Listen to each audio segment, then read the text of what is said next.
Dobrý deň, vážení pestovatelia. Opäť sa nachádzame na poli pri Nitre, kde sme na jar diagnostikovali spektrum burín a následne odporúčali herbicídne ošetrenie.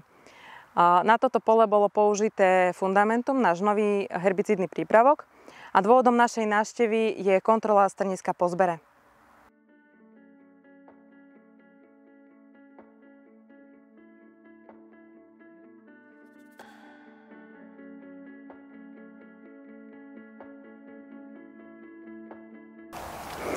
Na tomto pozemku dnes nekončíme, ale ideme si pozrieť aj ďalšie lokality, kde bolo použité Fundamentum, tak poďte s nami. Nachádzame sa momentálne na druhej lokalite, tiež v blízkosti Nitry. Na tomto pozemku bola zasiata takisto pšenica ozimná a aplikovaný náš prípravok Fundamentum. Ako môžeme vidieť, tak toto pole i po zbere plodiny máme čisté, rovnako ako na predchádzajúcej lokalite, ale poďme sa na to pozrieť zblízka.